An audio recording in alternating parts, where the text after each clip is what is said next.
Welcome back to Arkansas Bigfoot, everybody. Glad to see you today. Well, as you can tell, I have borrowed Rachel's indoor studio for this because it's going to be a lot easier for me to break everything down and go through it all with you. Normally, on certain full moons, we'll go out and try to do a night walk with the IR camera. But this time we decided to do something a little bit different, partly because it was long overdue and partly because people had requested it off and on over the past few months. Wanted us to take a voice recorder out and hide it in the woods, and we've done it before. And the big guys don't usually seem to mind it too much, not like the cameras. So I'll show you a breakdown of the equipment that I use for this. We got an Olympus voice recorder with brand new batteries that'll run pretty much all day and all night. And this is some of my Hillbilly engineering. Got a power mic, basically a directional mic, and it plugs into the voice recorder and hook it all up. And if you've never seen one of these, it's a Faraday bag. The reason that we have a Faraday bag is to put the voice recorder inside of it. This acts like a cage, like a trap to hide the EMF signals coming off of the electronic device. There's such a bare minimum coming out of here that I don't cover it, obviously, because it needs to be able to hear. But that goes inside the bag, that hooks up into that, then I cover it with a piece of burlap and throw some pine needles and stuff over it. So that's the setup that I use. It's not super high tech, but it gets the job done.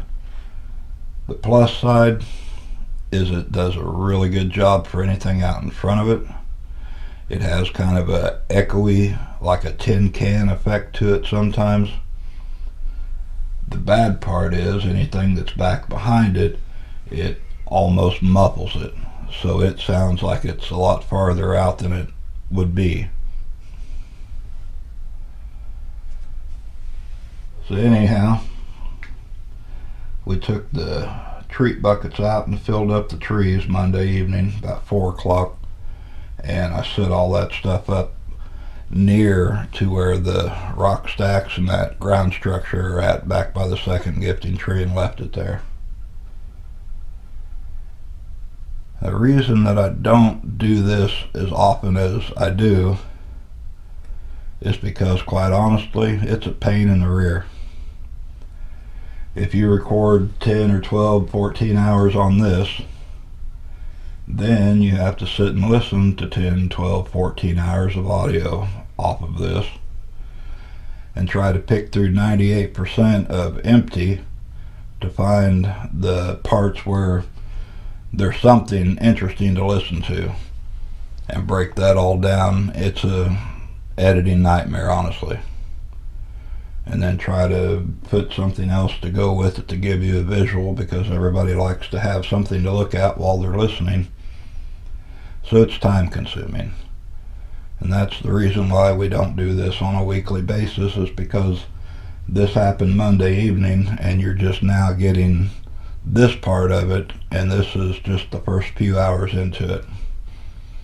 I haven't even scratched the surface on the rest of the recording. So after listening through this a few times and pulling out what was obviously noticeable to me, I had Rachel help me listen to all of it. And this was just kind of our interpretation or impression of what's going on. I think the main players that you're hearing are Junior, Sobay, and Martook, back there by the second gifting tree. And I'm just going to break this down into sections. I've got 15 sections that happen between 5 o'clock and dark. And you're going to hear an airplane a couple of times that's passing over. A little bit of distant road noise. Of course, we always have that. We're 3/4 of a mile off the highway back there. Got crows going crazy, talking to them. A lot of crows. A lot of crows going on back there during this whole episode. So anyway, let's just get to clip number 1. We've heard rock clacks in it. There's a really faint vocal that's in the distance. Footsteps that are closer. I believe there's probably Junior up around the rock stack and Sobay over on Skunk Island. So let's play this first one for you.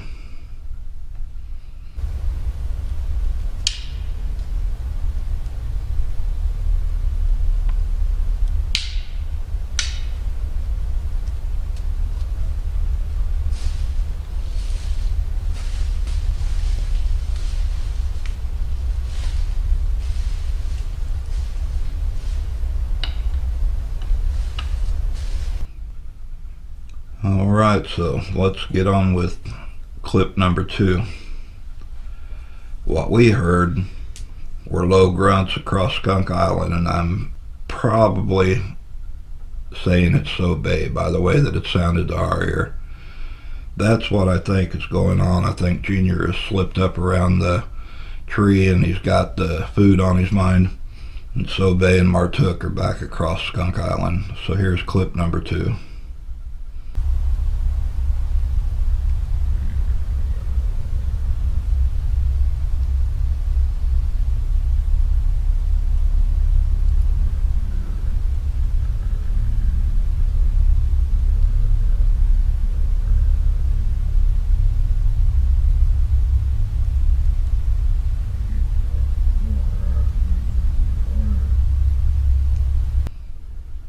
Now this next one, it's the first time I've heard Martook act like this, and I'm saying Martook because of the tone of it and the way that he's carrying on.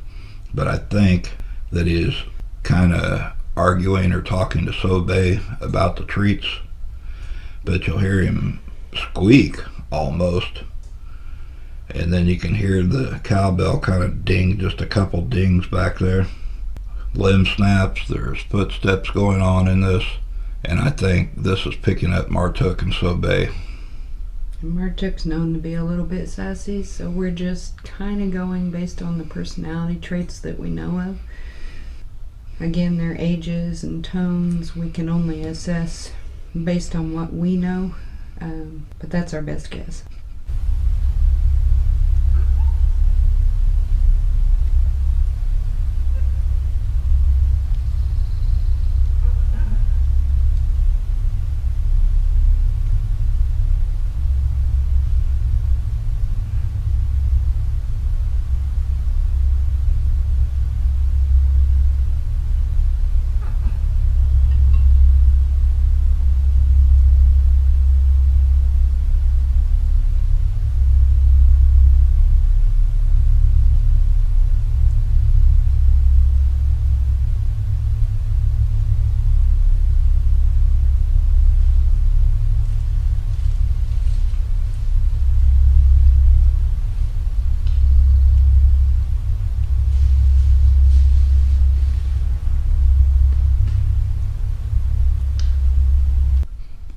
Alright, so that was pretty different, wasn't it?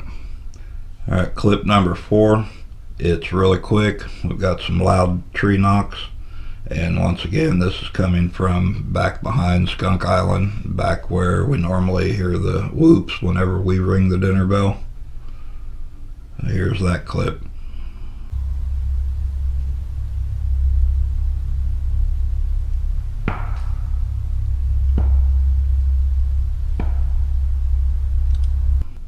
Alright, so the next one, number 5, there's more knocks, and we have a plane that's overhead that you'll hear. And if you listen, you'll hear a rock tap again. Crows are going crazy, and one of them is close to the microphone, which I believe is Junior, and the other one is Sobay, I'm thinking, but it's a little bit farther out in distance. So I don't know if they're upset about the plane or what, but everybody seems to be upset at that moment. So here's clip number 5.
Now, one thing I should bring to your attention, and I probably should have done this earlier, when these guys make vocals, the way that their vocal cords operate, a lot of times they're pulling in air instead of pushing out air, making verbal sounds, and it is really different than the way that we make words or speak or anything else.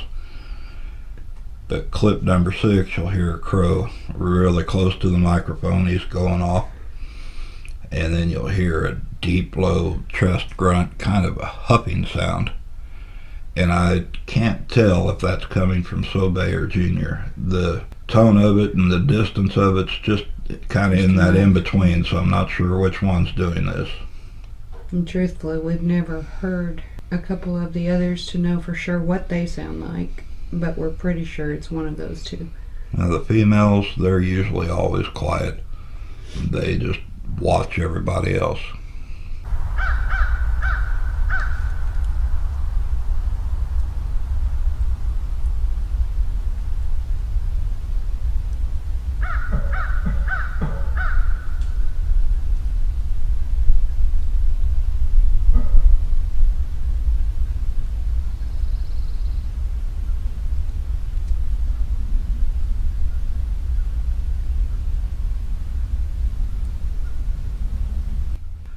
Now this next audio clip I think is hilarious. I think, in my opinion, it's Sobay yelling at Martook or yelling at the crows or both of them. But it's just, I think it's hilarious myself. But he's upset obviously about one or the other of them, something going on. So here's clip number 7.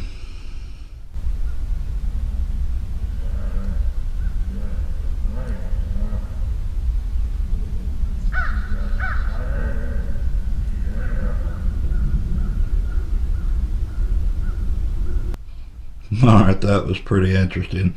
And the reason why I thought maybe it was Martook that he was upset with, if you listen to the next clip, clip number 8, you can hear Martook reply to him. And I think it's hilarious. It's those two, big brother, little brother, just on and on and on. It's just like teenage kids fighting in their room.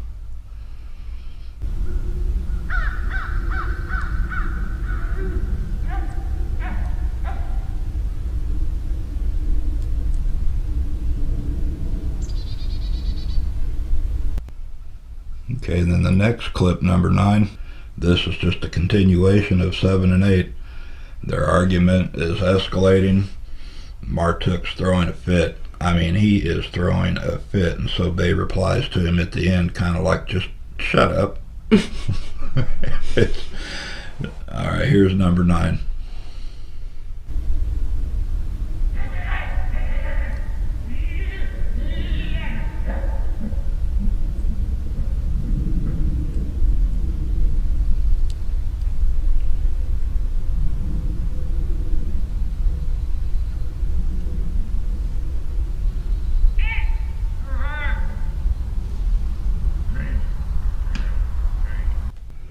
Well, that was quite a squabble. I'm not sure who won that one, but I'm gonna bet on Sobay. Yeah. Alright, the next clip, number 10. I threw this in there because I was not 100% sure. I think it's one of them trying to mimic the birds, because it just doesn't sound right. Yeah. You'll hear regular birds in the distance after this, but I think this is them mimicking. So I'll give you an example of how they mimic other animals in the woods. So here's number 10.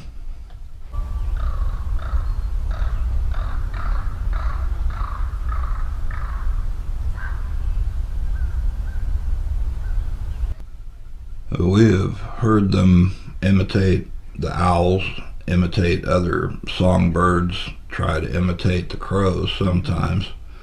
Heard one that sounded like a dying cow one day out there. It was terrible. It was like, bring me the Pepto-Bismol, I'm dying. But yeah, moving on to clip number 11. The crows on this are just absolutely raising Cain. Yeah, they're throwing a fit, just screaming at them. You can hear Junior kind of almost singing or humming to himself, and then you'll hear crunching nearby, which I think is from him. You hear, I'm guessing, Sobay back in the background responding to him. But there's just so much going on in this clip.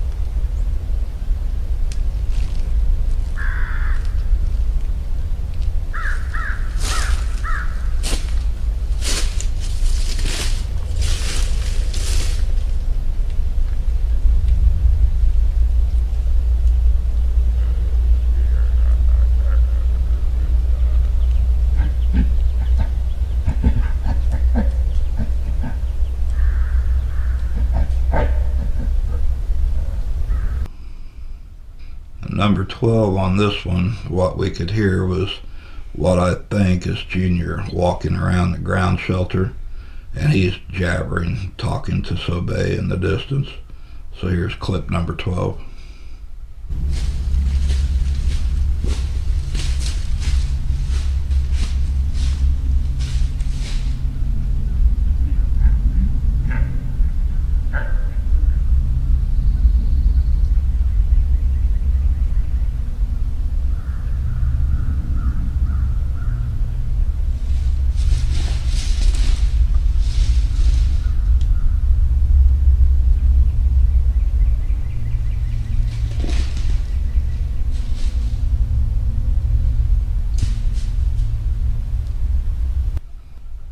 Alright, clip number 13. What I'm thinking when I listen to this is that it's Junior moving kind of away from the mic and closer to Skunk Island. And then at the end you'll hear some type of insect buzz really close to the microphone.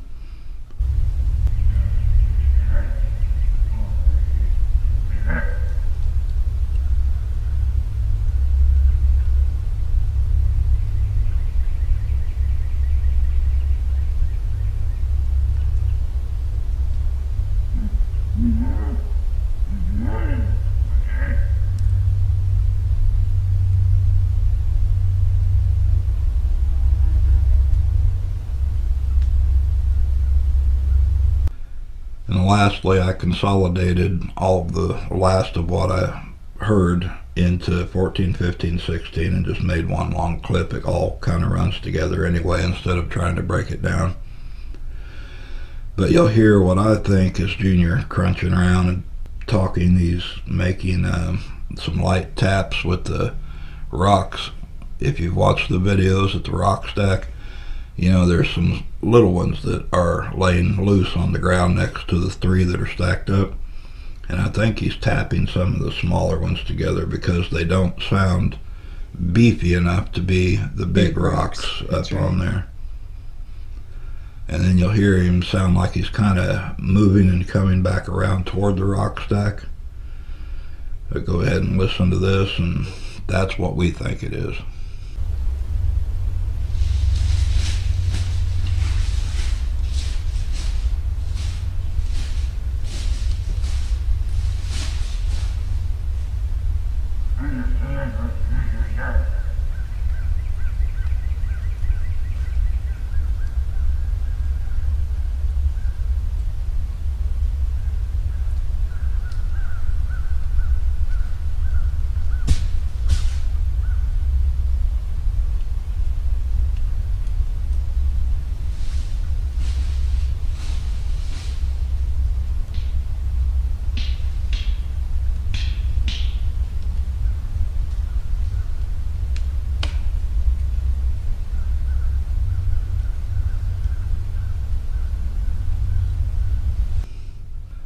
So this is as far as I've got with trying to pick out and pull out bits and pieces out of a lot of empty space on the audio recorder.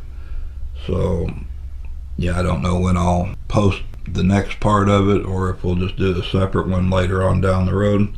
It's a time-consuming endeavor trying to pull all this out and break it down and enhance the audio enough so you can hear it, because sometimes it's faint. Sometimes it's right there in the microphone. We never know what we're going to get until we get it. And we were kind of trying to figure out their relationship with the crows, whether the crows are trying to steal food or, interfere with something. It's just this ongoing thing between them and the crows. But you can always bet on having some type of activity from them anytime you hear the crows start going crazy. They're like an alarm bell for it. Well, that's what we've got for you tonight. Appreciate you guys listening in. Next time we'll probably just be out doing our regular walk in the woods. Yeah. We'll see how the week goes.